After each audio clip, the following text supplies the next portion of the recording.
ध्यान देंगे। अन्याभिलाषिता शून्यम ज्ञान कर्माद्यनावृतम, पहले ये बात बता दे रहे हैं। अन्य अभिलाषा से हमारा हृदय शून्य हो, अन्य प्रकार की कोई चाह कोई कामना हमारे हृदय में न हो। जो भी कर्म करते हैं उसके पीछे निमित्त रूप में कोई न कोई कामना कोई न कोई वासना रहती ही है। चाहे देव कर्म करते हैं तो पितृकर्म करते हैं तो मानवीय कर्म करते हैं, तो जो भी कर्म करने को उद्यत होते हैं उसके पीछे कोई न कोई कामना वासना निमित्त रूप में विराजमान रहती है। और किसी अन्य निमित्त से किया हुआ चाहे वो कैसा भी कर्म क्यों न हो, पितृकर्म हो, देव कर्म हो, अन्य कर्म हो, शुभ कर्म हो, जो भी अन्य निमित्त अन्य कारणवश यदि हो रहा है तो वह समस्त ही त्याज्य है। वह समस्त ही क्या है, नियमाग्रह के अंतर्गत आ जाते हैं सारे कार्य। ऐसे वो नियम जिसे लोक नियम बताया हुआ है, जिसे वेद नियम बताया हुआ है, किंतु वह कृष्ण के अनुकूल नहीं है, भगवत अनुकूल नहीं है, तो हमारे प्रयोजन का नहीं है वो।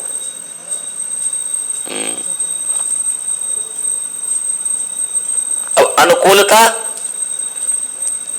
ये कैसे हम जानेंगे कि कृष्ण अनुकूल क्या होता है? आनुकूल्येन कृष्णानुशीलनम भक्तिरुत्तमा। अब कृष्ण की अनुकूलता का अनुशीलन करने को बता रहे हैं कि ये सबसे उत्तमा भक्ति है, प्रेमा भक्ति है।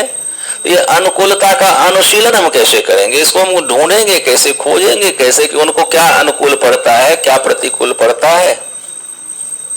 हाँ, कौन सा कार्य उनके अनुकूल है, कौन से प्रतिकूल है, ये हम कैसे विचार करें? जिन कार्यों को करते हुए सीधा श्री प्रियालाल जो के नाम रूप लीला का स्मरण बनता है, इनके नाम रूप लीला धाम का सीधा संपर्क कराने वाला जो कोई भी कार्य है वह इनके अनुकूल है। और जिन कार्यों को करते हुए में इनकी स्मृति से हमें हमारे मन को वह कार्य दूर ले जाता है, कार्य करते हुए इन्हीं को हम भूल जाते हैं, तो चाहे वह देव कर्म हो, पितृकर्म हो, जो कोई भी कर्म क्यों न हो, उत्तम उन्नत कर्म हो, शुभ कर्म हो, जिसमें इनकी स्मृति नहीं बनती है, इनसे सीधा संपर्क जोड़ने वाला नहीं है जो कार्य, जिसको करते हुए इनके नाम रूप लीला धाम की स्मृति नहीं बनती है, वह समस्त कार्य ही प्रतिकूल है। हाँ, समझ रहे ना? जिससे भगवत स्मृति न बने, वह आप पर्व कर रहे हैं, त्योहार मना रहे हैं, जो भी कर रहे हैं, व्रत कर रहे हैं, तप कर रहे हैं, जप कर रहे हैं, दान कर रहे हैं, जो इनको स्मरण कराने वाला नहीं है, आप स्वयं विचार कर लें किससे किस कृष्ण स्मृति बनती है, किससे कृष्ण स्मृति छूटती है। भगवत स्मृति बनाने वाला जो भी कार्य है वही हमारे लिए करणीय है, वही कृष्ण अनुकूल है। और जो भी नहीं स्मरण कराने वाला कार्य है, अपने में उलझाए रखने वाला कार्य है, तो वह त्याग देने योग्य ही है। भगवान के घर में बैठे हुए उनके निज परिकर यशोदा मैया सहित समस्त ब्रजवासी जन जितने हैं, वो लग गए विशेष कर्म में। देव कर्म था, वह शुभ कर्म था, कहीं से उसमें अशुभ नहीं, कहीं से कोई अन्य कार्य नहीं था। वो इंद्र यज्ञ करना, इंद्र पूजन करना कहीं से अशुभ कर्म हुआ? देव कर्म है, देवता की पूजा करने में लगे हुए थे सब। किंतु श्री कृष्ण को वह अनुकूल नहीं पड़ा, क्योंकि इनको भूल कर इनके ही परिकर कहाँ लग गए हैं? इंद्र के स्मरण में लग गए हैं, उस कार्य के, उस यज्ञ के आयोजन में इनको ही भूल गए हैं। इनकी प्राथमिकता ही नहीं रही उसमें। जहां इनकी प्राथमिकता नहीं है, अन्य कोई भी हो प्रधान रूप से, यदि हमारे प्रियालाल जो को, हमारे प्राणाराध्य को, हमारे इष्ट को अभी मनोभीष्ट को यदि गौण करते हुए कोई अन्य कुछ भी हो रहा है ना, तो वह त्याज्य है, वह निषेध है। ऐसे उन कर्मों के प्रति साधक जनों को, वैष्णव जनों को, उपासकों को आग्रही नहीं होना चाहिए। कैसे न करेंगे? हमारे पुरखा लोग करते आए हैं, हमारी परंपरा में होती आई है, अमुक पूजा, वो पूजा, ये व्रत, ये जप, ये त्योहार, ये अनुष्ठान हमारे पूर्वज लोग करते आए हैं, हमारे समाज में सब कर रहे हैं तो उनको करने दीजिए। जो करते आए हैं उन्होंने किया है, उनका इष्ट वही था, वो अपने इष्ट के लिए करते। इष्ट मतलब इच्छा, इष्ट मतलब चाहना, हमारे प्राप्तव्य क्या है। आप जब दीक्षा लिए हुए हैं कि हमें कृष्ण प्रेम को प्राप्त करना है, गौर सुंदर की अनुगत्यता आपने ली है, प्रेम पुरुषोत्तम की कृष्ण प्रेम प्राप्त करने के लिए गुरु पदाश्रय लिया है, उस मंत्र की बीजारोपण आपके हृदय में श्री गुरुदेव ने कराया है, तो आपका इष्ट तो वो है। आपको अपने इष्ट प्राप्ति में जिस प्रकार से अनुकूलता बने, आपको वो करना चाहिए। आपके जो पूर्वज, आपके पुरखाजन जो किए हैं, वो उनके अपने इष्ट के अनुसार किए, उनकी जो इच्छा, उनका जो प्राप्तव्य, उस हिसाब से उन्होंने किया। समाज वाले जो कर रहे हैं वो अपने प्राप्तव्य के हिसाब से, अपने प्रयोजन के हिसाब से कर रहे हैं। आप अपना प्रयोजन तो आप विचार करेंगे ना।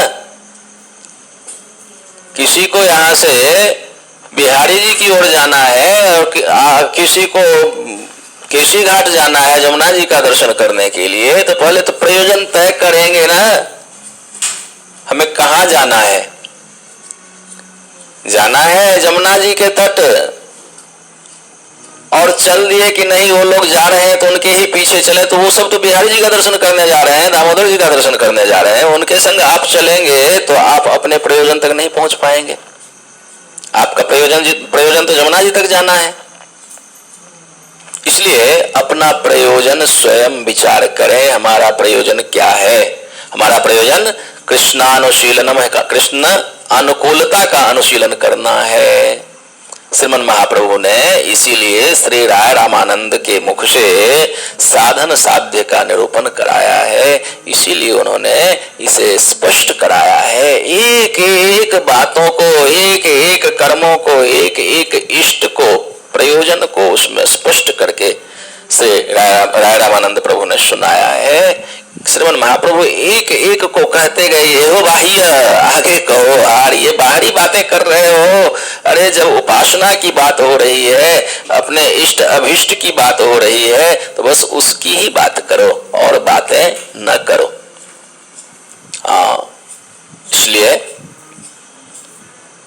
अंततः जो मूल प्रयोजन है, श्री निकुंज में श्री प्रिया प्रियतम प्रेमाबद्ध हुए, एक दूसरे में समाहित, एक दूसरे में अपने आप को अंतर्हित किए हुए, कौन क्या है सो पता नहीं चल पा रहा है, कौन कांता कौन कांत, यह स्थिति ने दोनों एक हो गए हैं।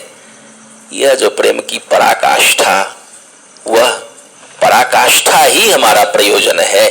श्रीमन महाप्रभु ने वही दिया है, श्रीमन महाप्रभु का वही मनोभीष्ट है, जिसे श्रीमद रूप गोस्वामी पाद ने जगत में प्रकाशित किया है।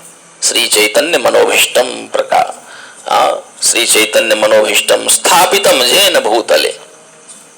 श्री चैतन्य के गौर सुंदर के प्राणाराध्य के मनोभीष्ट को, उनकी इच्छा को, उनके प्रयोजन को, उनकी चाह को जगत में स्थापित किया है श्रीमद रूप गोस्वामी पाद। वो यही तो है।